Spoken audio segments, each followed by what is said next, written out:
Imala Itoophiyaa fakkeenyummaa cimsa tarsiimoo ida'amuun biyyoo fi ceesisa galma egeree keenyaadhaan waliif labsa milkii injifannoo xomboora qabsiisa.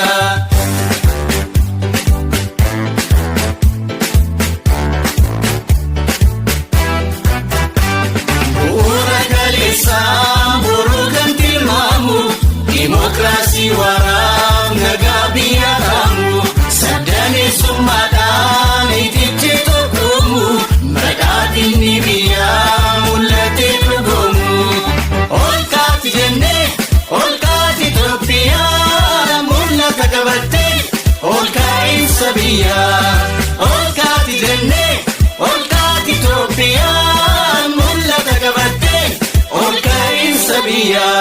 Walii galtee biyyaa wal faana hiriiraa madaalli haqaatiin mootummaa ijaarraa namummaa olaansuun imalli toleeraa paartiin badhaadhinaa caalmaan milkaa'eera idaarraa mindaatiin nu ceesisaa jira maraan martoo idaa hambisuuf biyyarraa madaalli haqaatiin Itoophiyaa ijaarraa yoomuu badhaadhinni injifannoon waaraa.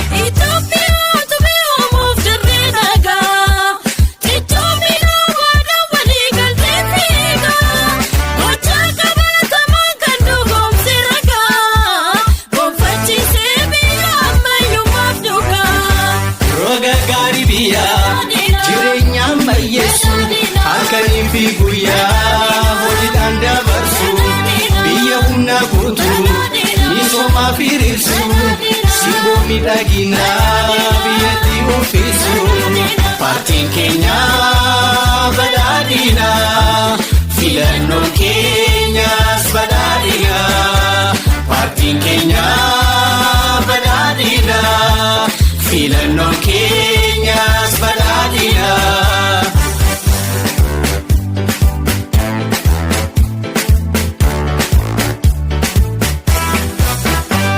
Bu'uura galeessaan boruu kan tilmaamu demokrasi waraab nagaa biyya kaamu sabdaneessummaadhaan ititti tokkoomu badhaadhinni biyyaa mul'atee dhugoomu. Ol kaati jennee ol kaati Itoophiyaa mul'ata qabattee ol kaa'insa biyyaa.